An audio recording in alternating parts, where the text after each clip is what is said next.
The Spaniard, Pablo o The Meal Ticket. Ilan lang yan sa mga binansag sa kanya. Isa sa mga foreign players na tunay na nagmarka sa NBA. Hindi lang dahil sa skills, kundi sa respeto na nakuha niya mula sa pinakamagagaling na manlalaro ng liga.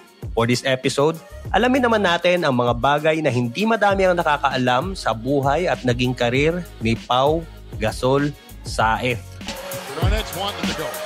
There he goes. Oh!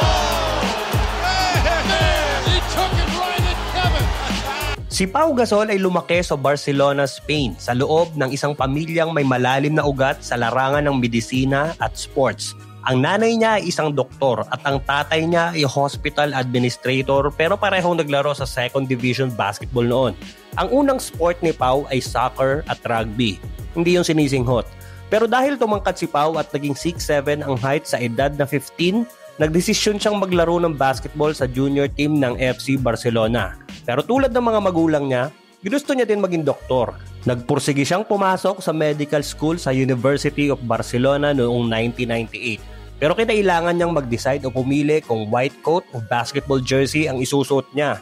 Dahil habang tumataas ang demand sa basketball career niya, naging mahirap na pagsabayin ang medisina at laro. Sa Spain, dinala niya ang FC Barcelona sa kampyonato at siya mismo ang tinanghal na MVP ng finals ng ACB League. Napansin siya ng mga scouts at doon siya nag-decide na pumasok sa NBA. Noong 2001, si Pau Gasol ay napili bilang third overall pick ng Atlanta Hawks pero agad na trade yung rights papuntang Vancouver Grizzlies kapalit ni Sharif Abdurrahim at iba pang assets. Sa unang taon ni Pau Gasol sa Grizzlies, pinangunahan niya ang team sa scoring at rebounding. Immediate impact agad ang dala niya sa koponan. Nag-average siya ng 17.6 points, 8.9 rebounds at 2.1 assists per game. Sapat na para maging kauna-unahang European player na nanalo ng Rookie of the Year award. Naglaro si Pau ng 7 season sa Memphis mula 2001 to 2008. Hirap pa din sila makipag-compete sa playoffs sa dahilang bata pa ang franchise noon at ang batang Gasol lang ang inaasahan nila o tinitingalang star. Kaya sa 7 taon ni Pau sa team, 3 beses lang sila nakapasok sa playoffs.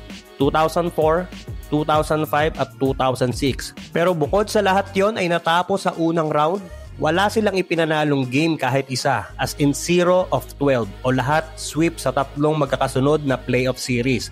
At naging dahilan para mag-decide ang franchise na mag-rebuild at i-trade si Pau Gasol sa Los Angeles Lakers, kapalit ng ilang mga players at draft pick. At yung draft na yon ay nagamit ng Memphis para ma-draft ang kapatid ni Pau na si Marc Gasol. So parang pinalitan lang ng Memphis yung Gasol nila ng mas batang Gasol.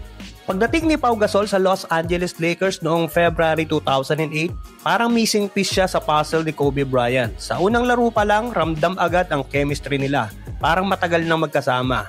Sa season na yon, agad niyang tinulungan ang Lakers umabot sa NBA Finals. Pero natalo sila sa Boston Celtics sa 2008 championship. Pero bumawi agad sila sa sumunod na taon, 2009. Si Pau naging dominante sa ilalim. Smooth post moves, matalinong pasa at underrated defense. Katambal ni Kobe, dinala nila ang Lakers sa back-to-back championship noong 2009 at 2010. Sa finals, minsan si Pau pa nga ang gumagawa ng dirty work. Rebounds, tapik, pasa o crucial defense na di nakikita sa highlights. Pero ramdam ng buong team. Maraming fans ang nagsasabing hindi makakamit ni Kobe ang last 2 rings niya kung wala si Pau. At mismong si Kobe rin ang nagsabi na Pau was the best European player he ever played with and one of the smartest teammates he had. Ang relasyon ni Kobe at Pau ay lumalim na para silang magkapamilya o magkapatid. Inamin pa ni Gasol na si Kobe was the closest thing to a big brother that he had in his life.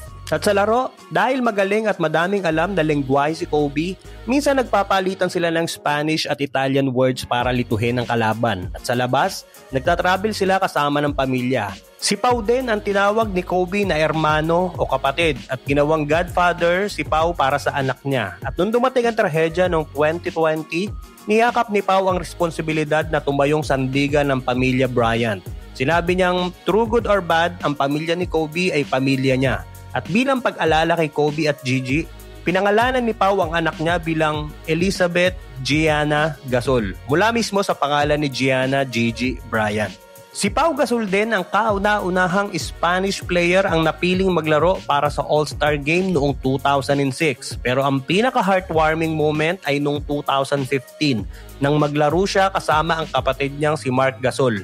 Sila ang unang magkapatid na naging All-Star sa NBA na pareho pang starter. At sa court, makikita ang synergy at respeto ng magkapatid. Parehong matalino, parehong mahinahon at parehong dominant sa sariling posisyon.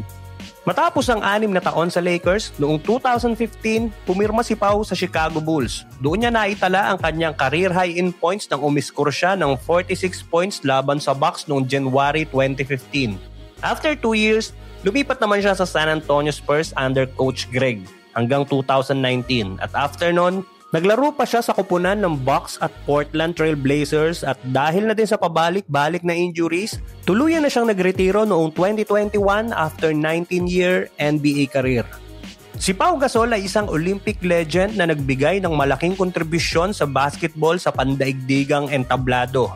Bilang miyembro ng Spanish national basketball team, nakamit niya ang 3 Olympic medals, 2 silver at 1 bronze. Bukod sa kanyang tagumpay sa basketball, si Pau ay isang aktibong UNICEF ambassador mula pa noong 2003.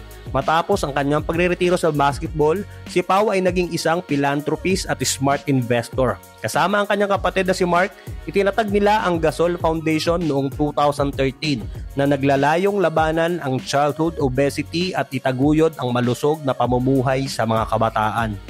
Noong March 2023, niretiro ng Los Angeles Lakers ang jersey ni Pau Gasol na number 16 bilang pag-alala sa kanyang kontribusyon sa koponan at sa kanilang 2 NBA championship noong 2009 at 2010. Si Pau ay naging emosyonal habang binibigkas ang kanyang pasasalamat kay Kobe at sa pamilya nito. At noong taon ding yon, kinilala ang kanyang kontribusyon sa basketball sa pinakamataas na antas. Naindak siya sa Naismith Basketball Hall of Fame bilang pagkilala sa kanyang mga tagumpay at ambag sa basketball. At noong 2025, inindak din siya sa FIBA Hall of Fame bilang pagkilala sa kanyang kontribusyon sa international basketball, lalo na sa kanyang papel sa Spanish national team. So si Pau Gasol, mula sa Barcelona hanggang sa NBA at international stage, ay isang kwento ng dedikasyon, talent at puso sa basketball. Para sa mga tagahanga, inspirasyon at sa mga kabataan na nangangarap, ang kanyang buhay at karera ay patunay na kahit saan ka magsimula, pwede kang maging all-time great. Paki-like ng video, baka naman, at paki-follow or subscribe na din ang ating channel para updated ka sa susunod pang NBA Kwentuhan.